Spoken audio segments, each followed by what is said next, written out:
Hello, this is Cary Adams, the CEO of the Union for International Cancer Control in Geneva, Switzerland, and welcome to Let's Talk Cancer.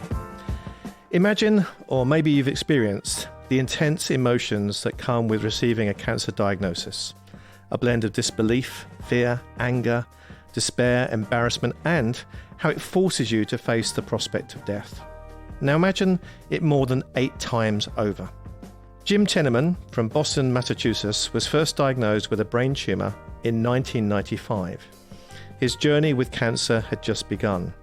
In subsequent years, he was diagnosed with 2 types of skin cancer, kidney cancer in both kidneys, prostate cancer, lung cancer, and 2 rare cancers, pleural mesothelioma, which develops in the tissue lining of the lungs and chest, and peritoneal mesothelioma, which develops in the thin layer of tissue lining the abdomen. A long series of treatments followed, from hormonal treatment and radiation to surgeries on his brain, abdomen, lung, and skin. As we head towards World Cancer Day on February the 4th, a global awareness day led by UICC, there's no better time to speak to Jim and hear his extraordinary patient journey. Jim, welcome to Let's Talk Cancer. Delighted to meet you. Thank you. Good to be here. Jim, your story is, I think, without any doubt, a unique story that I've not heard of any other human being in the time that I've been doing this job. What was your reaction when you were first diagnosed with cancer? I remember it clearly.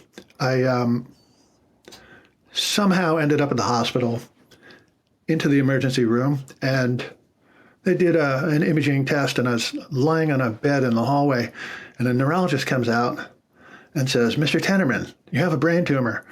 And I sat bolt upright and screamed, "No." I won't redo the scream here, but I was just in disbelief.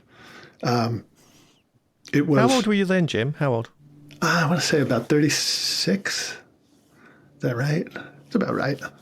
In 1967, my father died from a brain tumor.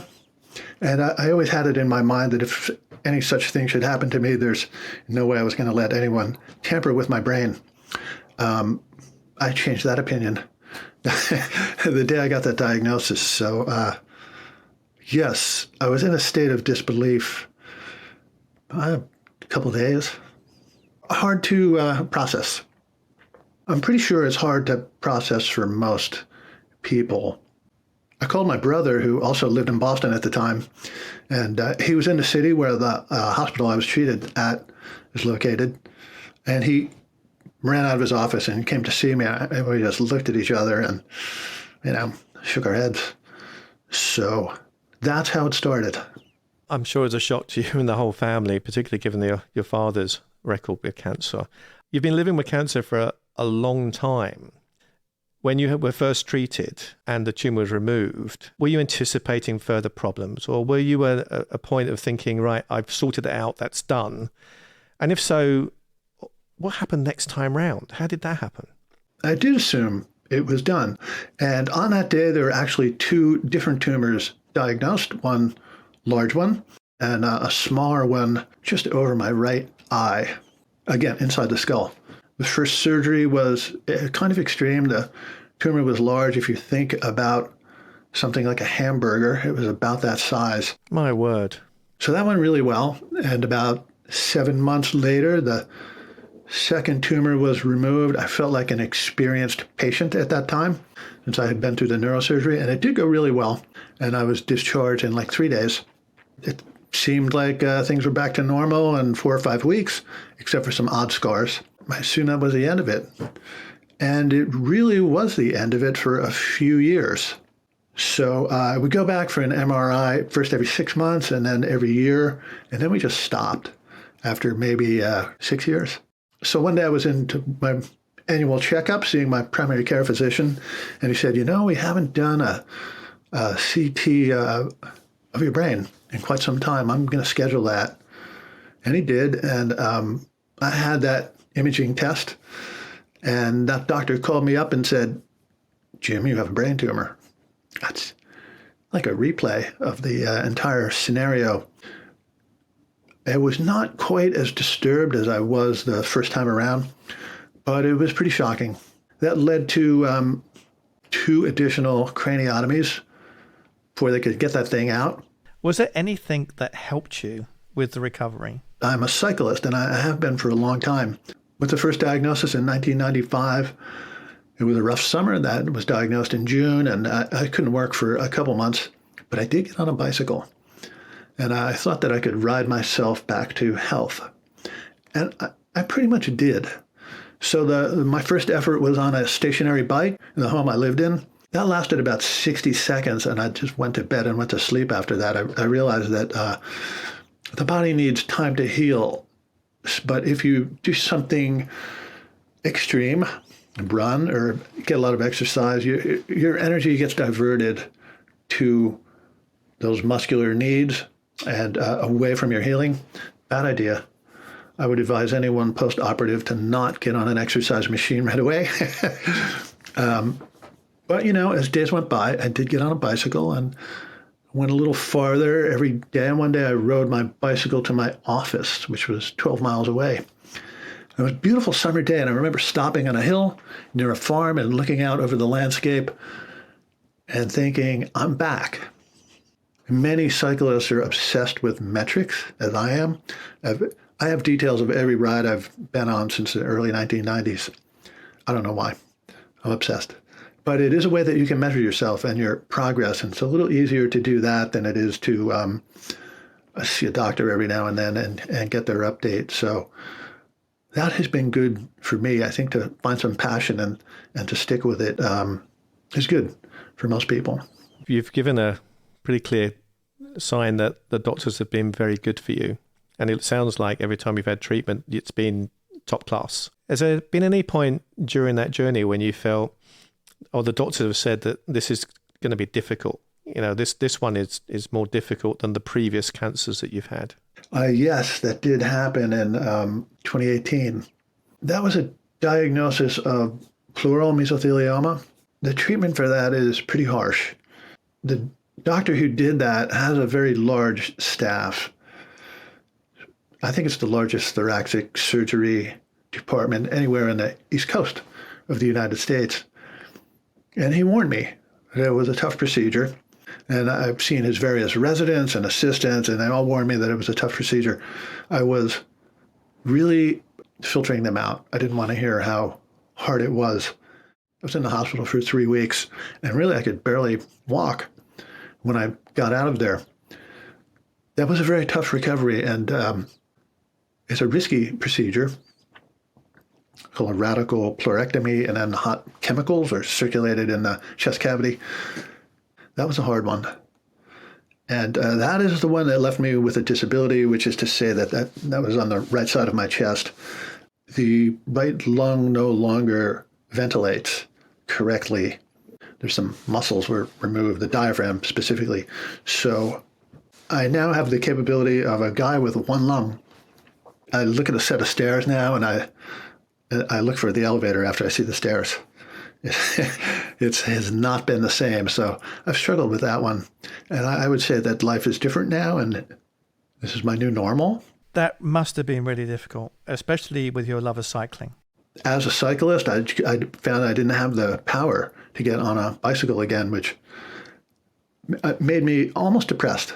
It was just such a terrible thing. I tried so many times. And I was saved by a neighbor, another cyclist who had an e-bike. And he said, why don't you try this? It was a mountain bike. And I got on his bike and thought I'd ride around the block.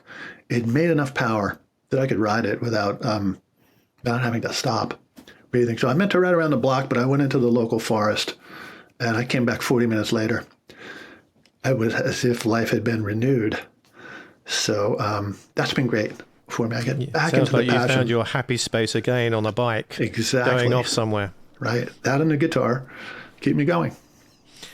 A lot of people use metaphors like describing their fight against cancer. I think without doubt we can say you've had a war against cancer if we use those metaphors. What are your thoughts about such words when we talk about fighting cancer or the cancer being the enemy, the battle against cancer? Is that something that you feel summarizes what you've been doing? That's a good question. Thank you for asking that. One of the challenges of being the cancer patient is people say, you're a fighter, or if you're not doing so well, you need to fight harder. And frankly, it irritates me to hear someone say to me, you need to fight harder. It's not that easy. And I don't think it's about a fight. So metaphorically, I would say that a fight has two outcomes. You win or you lose. So you're fighting all the time. It's a binary outcome. And you would think that if that were your only option, you'll eventually get tired and lose. Now, whether that's exactly true or not physically, I think it's a psychological position that doesn't feel good. And I've learned over the years that fighting is part of it. You need to do that sometimes, and other times you need to just dodge it for a while. Sometimes you need to embrace it. Sometimes you need to swim with it, swim upstream, swim cross-stream. It's a part of you, and it's not really an alien who has descended and somehow invaded your body. Now, you've been going through cancer treatment and care for many, many years. Have you witnessed the advances in terms of detection and treatment and the way in which the doctors, the oncologists have been able to treat you over that time? I have seen that. Very recently, in 2010, I was treated for prostate cancer, and the chosen treatment at that time was start on hormones and then radiation therapy, and it worked pretty well. But actually, that disease recurred about a year ago, and I just finished treatment for it 2 weeks ago. It took a little while to go through the diagnostics, but the imaging technology is so far ahead of what was available in 2010. It's spectacular. It allows a complete visualization of the tumor. And I think in 2010, that they didn't have that capability. It's all based on some almost blind biopsy activity. And now it's a three-dimensional image. It's a combination of PET scanning, CT, and MRI, and ultrasound. So super accurate visualization. And therefore the treatment, in this case, it was radiation again, completely different type of machine, very focused, and they will call it focal treatment if that disease has not left the prostate gland. And again, it's, I think that about 2 millimeter accuracy with that beam. You can probably tell that I have an engineering background. So I like the machinery. I was stunned about how much better it is. Have you sat down with anyone to try to understand why cancer has played such a major role in your life? Because this is such a unique story. Is it confounding people, or is there an explanation, do you think? Well, it definitely confounds people, and there is an explanation. After the first mesothelioma, I sat with a genetic counselor who was very wise and observant, and she suggested a genetic test that had just become commercially available. The gene she was interested in is called BAP1. So we did that test. It took a while to get it back, and I have a BAP1 mutation. BAP1 mutation is associated with what is called tumor predisposition syndrome. It's directly related to mesothelioma, to kidney cancer, possibly brain tumors called meningioma. That was a good explanation, and frankly, I was relieved to hear it, because the world around you sometimes, you might sense that they're blaming you. You haven't lived well. You've abused yourself. I lived pretty well. Maybe abused myself a little. And to have some other causative factor did, in fact, give me some relief. It also provided a lot of focus as to future surveillance of things to look at on a regular basis. And that's how it has gone. In my case, it was it's called a germline mutation. And as I said, my father died young. His father died young. There were no such tests at that time, but I did manage to turn up the death certificate for my paternal grandfather, and he died from peritoneal mesothelioma, suggesting that was the bad apple part of my family, and that gene was passed down, and I was the lucky guy to receive that. And what about your brother? You mentioned your brother earlier. Has your brother been tested? My brother passed away in 2008. Oh, I am sorry. from liver cancer, and he'd also been treated for bladder cancer. And there was a real question as to whether he had that mutation. We just didn't get a chance to find out. My genetic counselor said you should talk to his children, because if he had it, then there's a 50% chance that they would each have it. And the two of the three were tested immediately and relieved to not have that mutation. And the third doesn't want to know, which are types of decisions that people will make. I said, I don't want to know. Just don't tell me. Yeah, I guess it's down to everyone's personal choice on whether they want to know that information or not. Fascinating that it's run through your family, and I'm so sorry about your brother as well. Must have been particularly heartbreaking given that you have survived so many cancers. Must be difficult for you to see other family members affected. It is. And my brother was 6 years older than me, and he died in his 50s, so I have outlived him. But the small tragedy was he died in 2008 when I was home recovering from that recurring brain tumor surgery.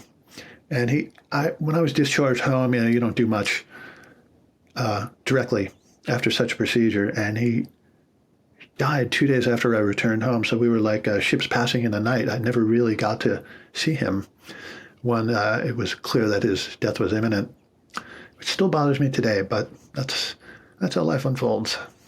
The tragedy of cancer is it actually affects so many of us. I've not had cancer, but I've lost so many good friends, family to the disease. But I'm comforted by the progress we're seeing, as you articulated, in terms of the way in which you can detect it early, treat it much better than we were in previous years. And that gives me comfort for the future.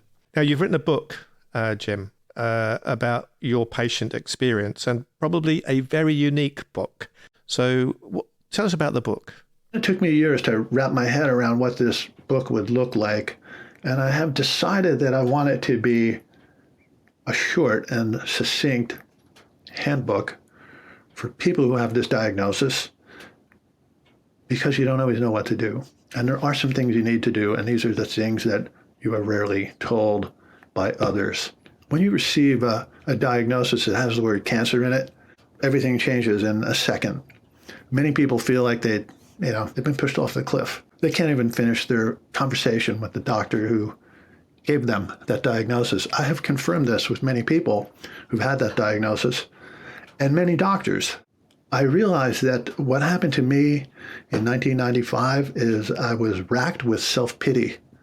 And it's a kind of terrible thing, you look out the window, and it happened to be summer in Boston at that time, and people are out there in T-shirts and looking good and starting to get a tan. And I'm sitting in the room going, why me?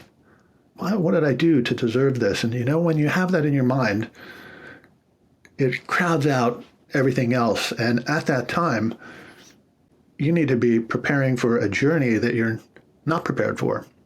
I, in this book, will advise people who have received that diagnosis that the first thing they need to do is get a grip on themselves.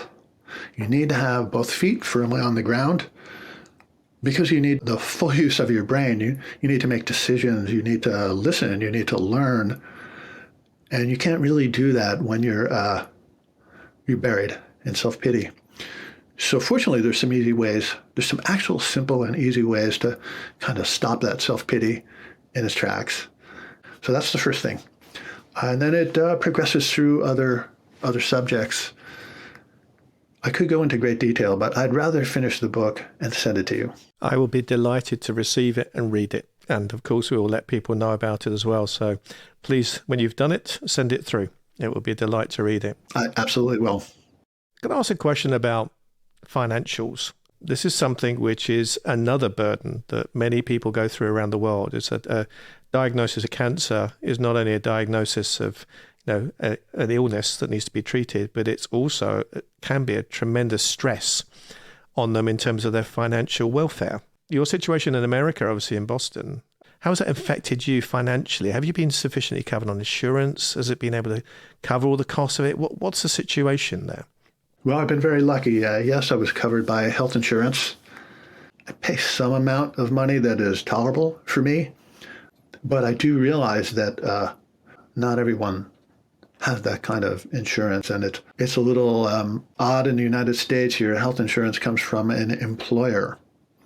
It is not provided by anyone else or by the government. So if you're unemployed for even a month, you might find yourself in a period where you have no health insurance. Here in the U.S., we pay a lot of money toward insurance, but I've been in the pocket the whole time, so to speak. I have the privilege of living in Switzerland, it's a wonderful country, and certainly we pay health insurance individually. But I've recently had surgery, and it was all covered, all paid for, and that privilege, and it is a privilege because there are so many societies where that doesn't happen. And as we approach World Cancer Day and talk about inequities around the world, this is one of the issues that we do need to talk about. People don't like talking about the money side of it, but we do. Well, I got to say, just talking to you is inspirational, and I do hope that you've just said you've finished your latest treatment, so hopefully things are okay at the moment. How do you feel at the moment? Are you okay? Are you going to play that guitar today that's behind you? I can see it, no one else can. Are you going to go on a bike and go into the woods? I'm feeling pretty good. I was playing the guitar before we started this meeting today. I'm working on getting back to my new normal. We're glad that your new normal includes talking to us and inspiring people around the world. So, Jim, thank you very much for your time. I really appreciate it. I'm sure everyone who's heard this will be inspired by your story. Looking forward to the book coming out in the future, and hopefully we can meet up at some point. I'd love to come to Boston again. So thank you very much, Jim. Have a great day. Thank you, Cary. Very much appreciate it. If you enjoyed this episode of Let's Talk Cancer, please leave us a review and follow us on Apple Podcasts or Spotify. And also, please join the World Cancer Day campaign on the 4th of February.